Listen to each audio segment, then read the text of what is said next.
Hello, and welcome to the FarmHouse. I'm Candace Worsbowski. And I'm Stephanie Spiker. It's spring, so I'm sure we all have one thing on our minds. Pollinators. Or at least that's what's been on my mind. How about you, Steph? Honestly, I saw a bumblebee the other day and it made my whole day, so yeah. You know, I've been thinking about them as I've been getting my garden going for the season. Have you been planting any pollinator-friendly plants around your home? I actually tried to do a little chaos gardening this year.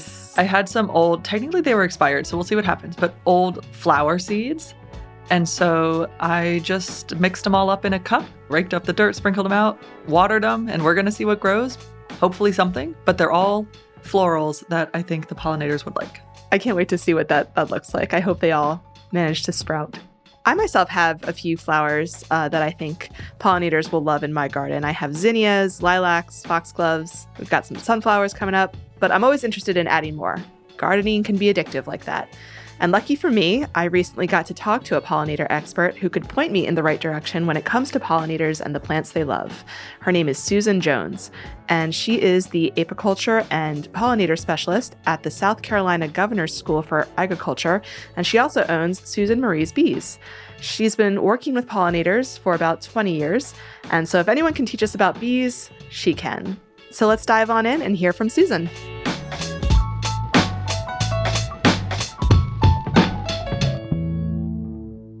Susan, welcome to the FarmHouse. Well, thank you, Candace. Happy to be with you today. So what initially sparked your interest in beekeeping and pollinator conservation? Honestly, if you had told me when I was a youngster that I would be keeping bees, I would have told you are absolutely out of your mind, crazy. It will never happen. Partly because as a young child, my cousin and I were playing in the yard and she got stung by a bee, went into anaphylactic shock and almost died. Oh my. And so to me, a stinging insect was better off dead. And there was no way I was going to get close to it at all.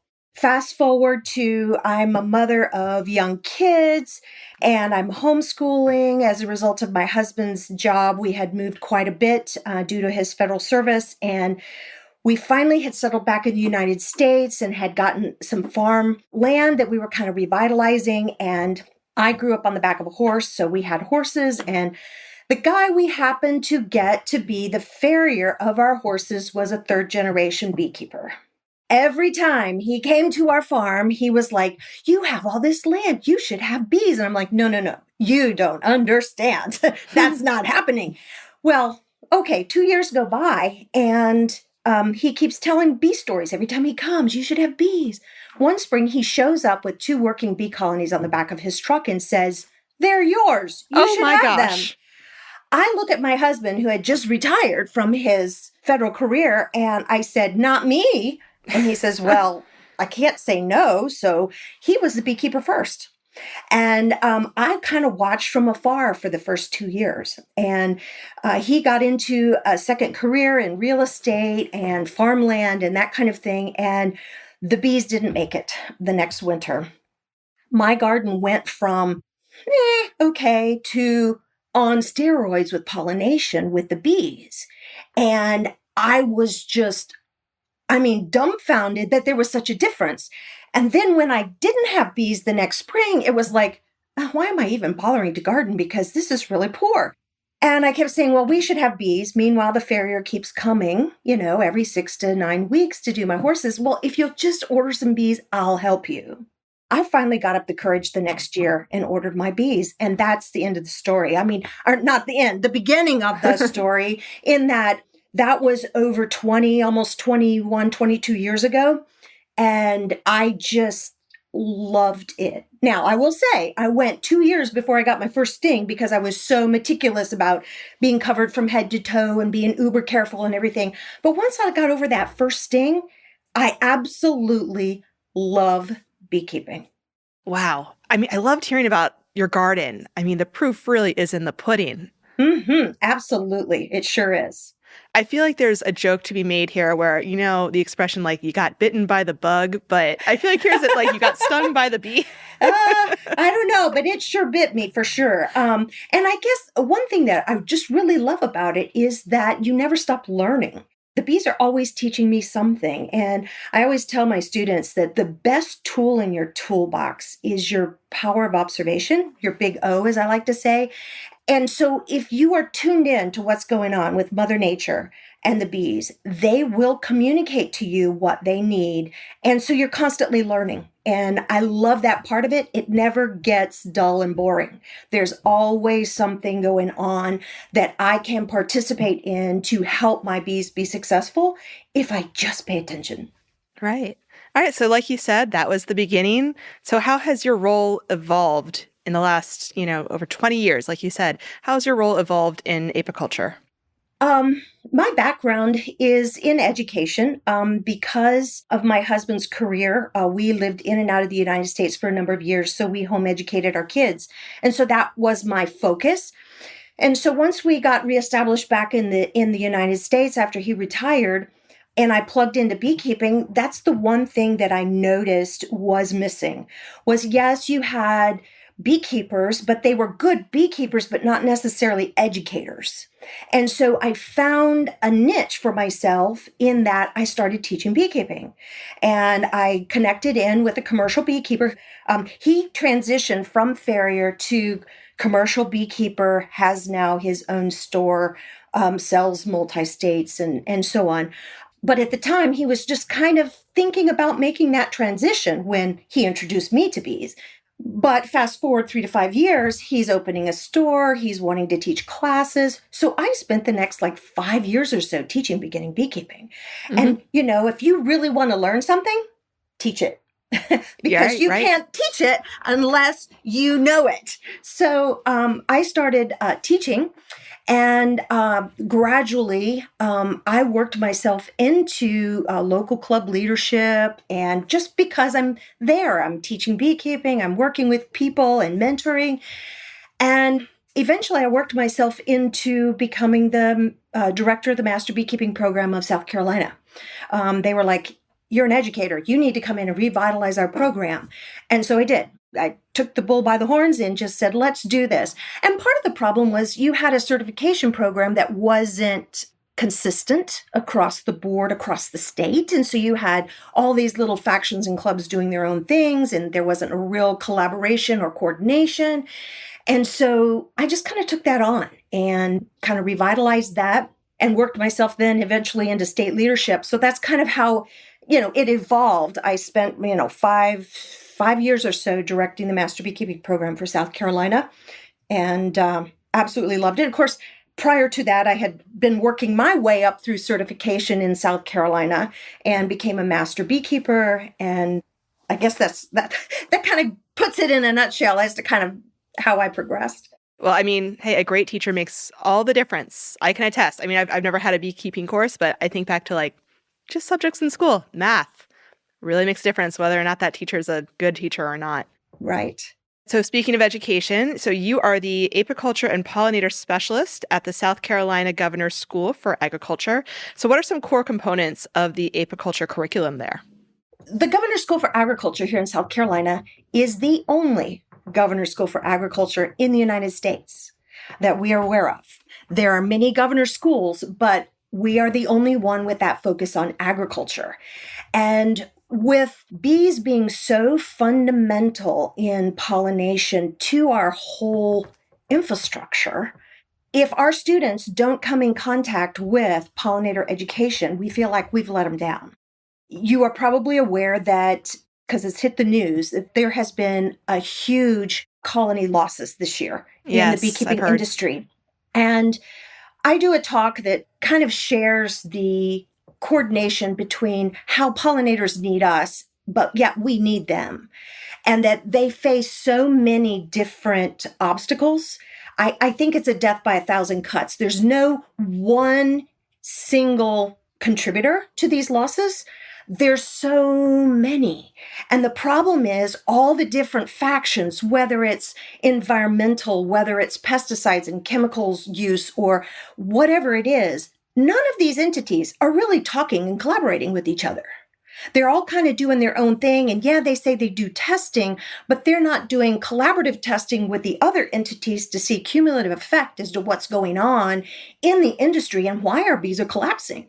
And now the collapse is being so enormous that you have commercial beekeepers that have been losing 30 to 40 to 50% of their colonies every year. And now they've lost 60 to 70 to 80%. And they're like, this is unsustainable. We just can't do this anymore. So what happens if now we don't have the colonies to pollinate the crops at the rate we have been doing it over the last 10, 15, 20 years? What's going to happen to our whole agricultural infrastructure? So to go back to the governor's school, if we don't start that young and we don't start that at the high school 10th, 11th, 12th grade level before they get into college and so on, we need to build that foundation from the beginning. And so this is our first year for our program. So I have been in the infrastructure building process. We started last March of 2024, starting with 6 colonies. We increased to 18 this spring.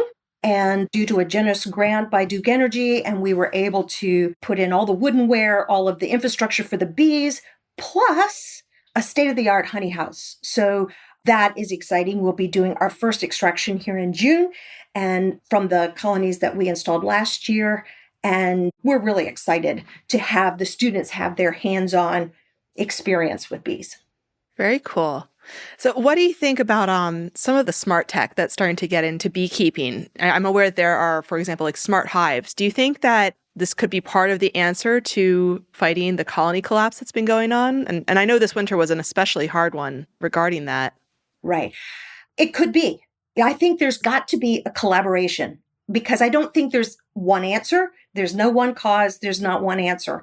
It's going to be industry professionals deciding we're going to put aside our preconceived notions and get together and let's work together to figure this out because we really need our pollinators. Because it's not just our honeybees that are suffering.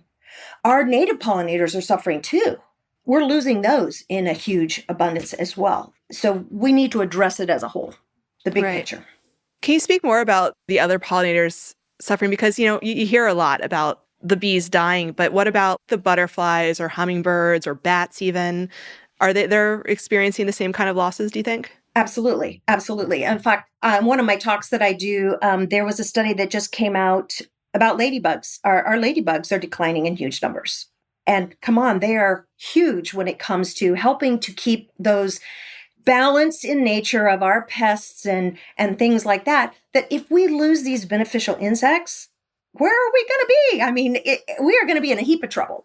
So it's not just our pollinators. It's all these beneficial insects that are affected as well to all of these other environmental, chemical, and so on factors. So what can we be doing to promote pollinator health? I mean, maybe let's start in our own garden. What can we do to help benefit pollinators? Sure. Well, the easiest, simple answer is plant for them. The old adage, plant it, they will come, is true. Every year, I try to plant something new in my garden, in my space. This year, I'm adding mountain mint, and I added some blueberry bushes this year. So, but just a simple flower that you can plant is zinnia seeds. Honestly, if you want to see pollinator activity, I have, and I wish I could show you, podcast, you can't see pictures, but visualize, I have on my back walk that leads from my garage to my barn about a 50-foot walkway, and on both sides, a bed of about 2 feet wide. And I put in zinnia seeds the first year I lived here, and which is 4 years ago at this location. And I go through and I deadhead and put seed. I now have hundreds of little seedlings coming up. And that whole walkway will have zinnias that are 3 and 4 foot tall, dozens of blooms all summer long, way into the fall until the first frost. And I can easily go within a short 5 to 6 foot section of that, and I can count more than 20 pollinators. You're awesome. Talking bee lookalikes and moths and butterflies and bees. The bumblebees love to take little naps in them, and you get hummingbirds sometimes, you just all kinds of pollinators that are just there. It's just teeming with them constantly. So if you want to see activity, plant something for the bees. plant for the pollinators. And you can plant species specific, like, for example, the monarch butterflies. They're having trouble because we've taken away a lot of their food sources. Plant milkweed because they rely on that milkweed. You plant for the specific ones, they'll come. Then I always tell kids an easy one is to do a waterer for insects. Just a tray with stones in it so they have something to land on so they're not going to drown and they can get water and you just refresh it every so often. I co-signed that. My son made a bee bath at camp last year and we set it out and there were bees in there. It was great and very easy to make. Yes. And then the other thing that I just can't, I must say it and not leave it out, is that always, always, always use chemicals. If you're going to use them responsibly and read your labels. Mm-hmm. Because pesticides, herbicides, insecticides, they either kill the insects that we're trying to protect or they kill the food these insects feed on. And so, yes, sometimes they're necessary, but don't abuse it. And if you have alternatives, try them first because you're contaminating your plants, you're contaminating the soil, you're contaminating water, you're contaminating, and a lot of times people don't realize when they're spraying, that's the most dangerous thing for our insects because it goes airborne. And if people aren't really paying attention to that, you can unknowingly cause harm because you just didn't think about it. So read labels. I think we have done better at putting good labeling on products. I think where some of the breakdown comes in is these chemicals are tested alone. They're not tested in a cumulative effect with other chemicals. So if you think in terms of effect of a honeybee can visit hundreds of blossoms in the course of a day in a 3 to 5 mile radius, think of how many chemicals that little tiny bee can come in contact with. I never really thought about it that way. Yes, and then they can take that back to their hives, say the pollen that they collect is contaminated. They take it back because they require that pollen to feed to their baby bees, and now they have just contaminated or poisoned the baby bees in that hive. So think responsibly. If you're going to use chemicals, you're going to use products, use them responsibly. There is a time and place. I am not anti-chemical. I will say on our farm, we do use some minimally, but we're very careful about what we do. How about planting native? You mentioned blueberry bushes, which I know right now are being touted as a replacement to burning bush. I think if you have burning bushes that you need to get rid of, blueberry bushes are a good substitute. Alternative. Yeah. Yes. I would say from the plants that I have done, natives seem to thrive the best, obviously. Okay? They're meant to be here. Yes. And they do help. Okay, native plants will help support our native pollinators as well. They just go hand in hand. When you start in with the invasives, you just have trouble. Yeah. Yep. So. They may look nice, but yes. Yeah. Yes. So what about on a larger scale? What can municipalities or cities be doing to help pollinators? Oh, goodness. I promote Doug Tallamy's book, Nature's Best Hope. And basically his premise is we have relegated conservation to our national parks and our park system. But think in terms of those parks being so spread out all across our country. They're not connected by any way. And so it's like you're relegating conservation to little islands across our country. What if every property owner would dedicate space on their property for pollinators or conservation? Whether it was a roadside pollinator plot or a stand of sunflowers or whatever it is, delegate just a small portion of your property. My property abuts up to yours and yours abuts to the next neighbor's. And now we have this continuing, what we call natural corridor that's conservation that allows our pollinators and our insects and the animals to thrive. Confining them to little islands, many of these insects don't mate within their family. They have to go outside. And so if you relegate them to these small areas, I'd like to reckon them as an island, and I have a PowerPoint that, shows this little teeny tiny amongst this huge, vast area. of where the pollinators are told they have to stay. This is the only place there's food for them amongst these concrete masses. Even our honeybee queens, they don't mate with the drones that she lays. They mate outside with other drones. And the colony is more genetically diverse and healthy, the more varied drones that she mates with. So many other insect families work the same way. And if you confine that, then you have a genetic bottleneck. You have problems genetic that causes the colonies to not be healthy as they could be. And that happens across the various beneficial insects. So by using these natural corridors that we're connecting all together with everybody doing their part, why do we all have to mow this grass? Acres and acres of grass that's absolutely worthless when it comes to our beneficial insects.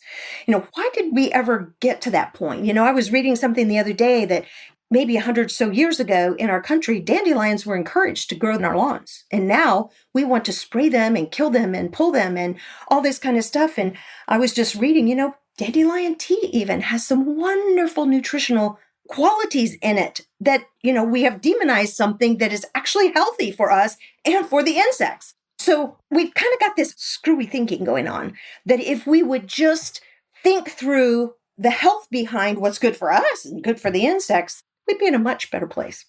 I mean, yeah, it sounds like a great idea. And I mean, who hasn't seen like those? I feel like I see them a lot in like the clover leaves off the highway, where the center of the clover leaf, there's, nothing's in there, but it's been mowed clearly. And it's like, well, why bother, I guess, Right. But I mean, what if all these highway systems, we'd put pollinator plots right down the middle of them and we, would just there are some states that make that a priority. There are other states that don't. You talked about our states, our municipalities. There are some that still can't get over the fact that honeybees are stinging insects, and so they don't allow beekeeping within their city or their homeowners association or whatever, not realizing that these are beneficial insects.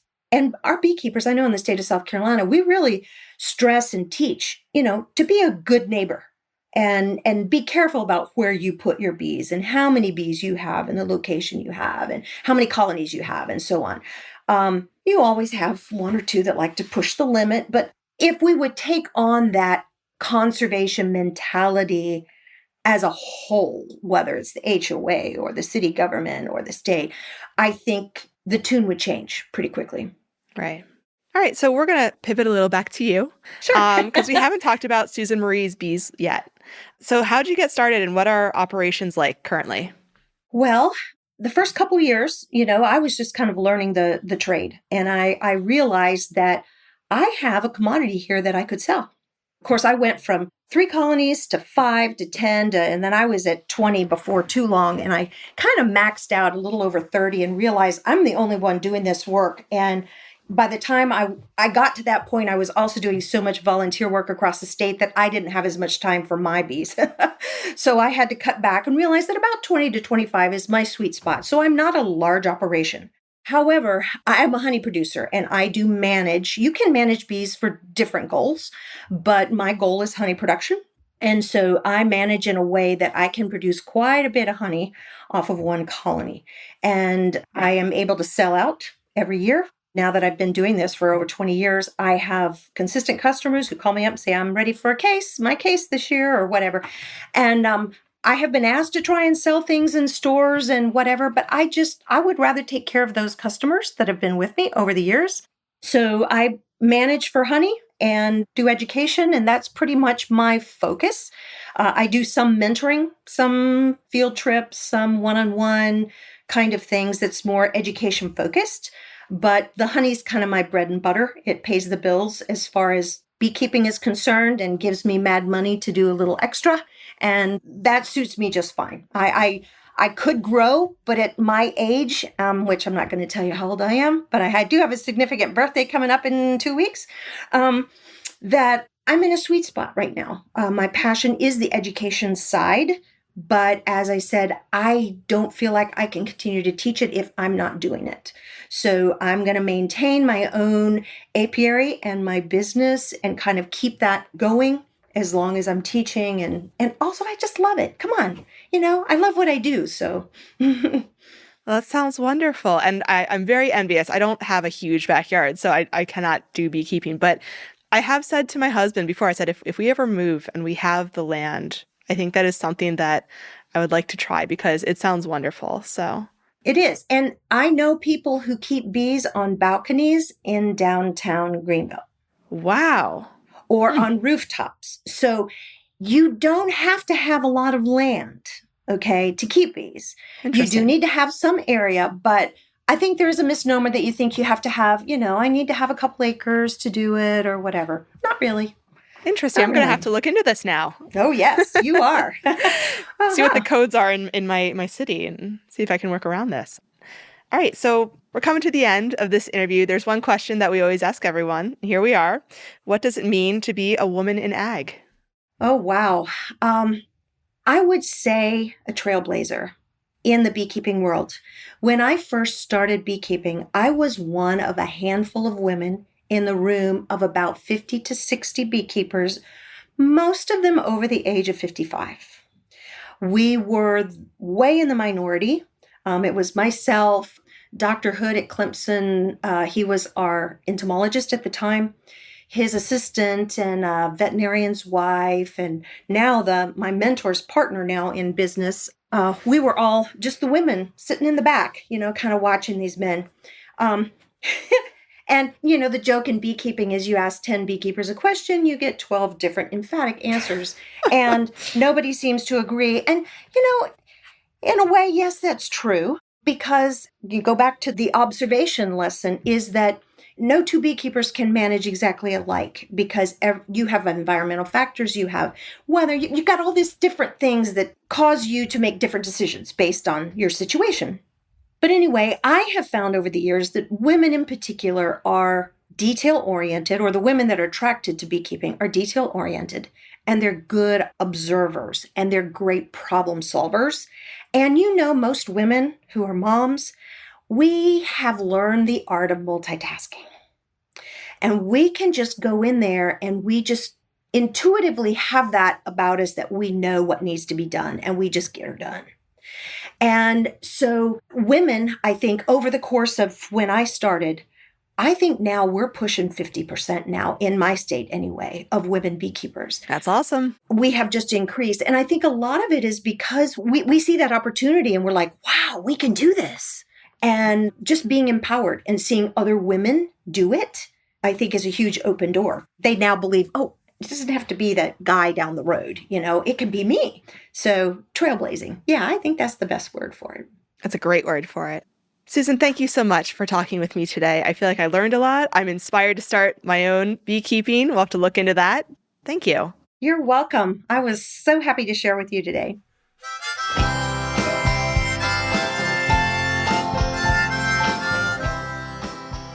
I really enjoyed listening to your interview with Susan. I actually listened to it in my car on the way to the office this morning. And not even exaggerating, when Susan was talking about how dandelions are actually beneficial, I literally was like giving her little snaps in my car. I was like, yes, that's right. Preach it. Because I credit my dad for this, I've said for years, I don't understand people's beef with the dandelion. We don't need perfectly manicured green lawns. I've said this on this podcast before. We just don't. So I love to hear her perspective about keeping some dandelions in your yard so bees have a little something to snack on.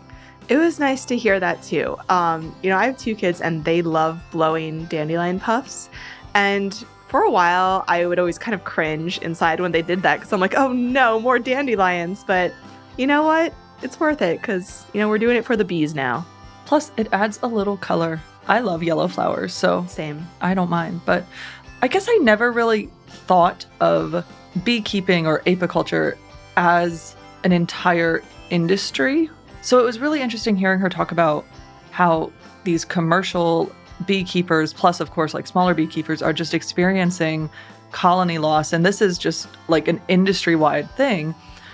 And I feel like when I think of beekeeping, I think of put a few hives in your backyard. Right. But obviously, there has to be beekeeping on a wider and a broader scale to have honey production and all that other stuff.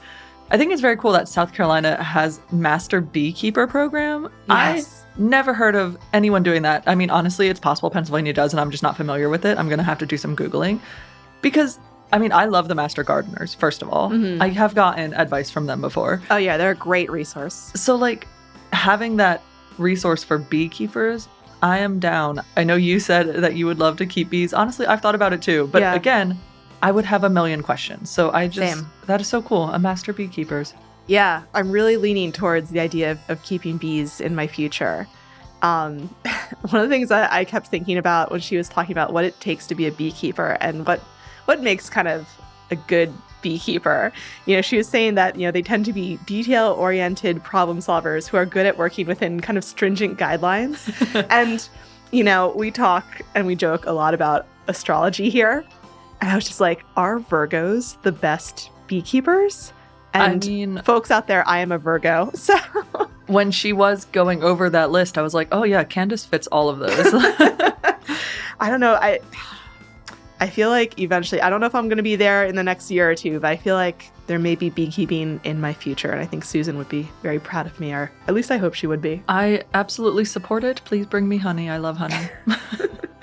I think that wraps it up for us this week. Thank you all for listening. If you liked this episode, please consider subscribing if you haven't already done so.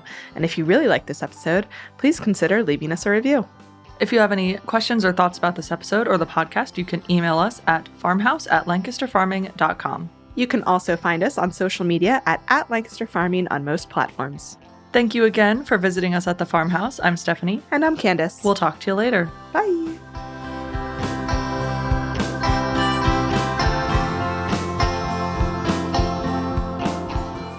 This episode of The Farmhouse is copyright 2025 by Lancaster Farming Newspaper, part of the Steinman Communications family.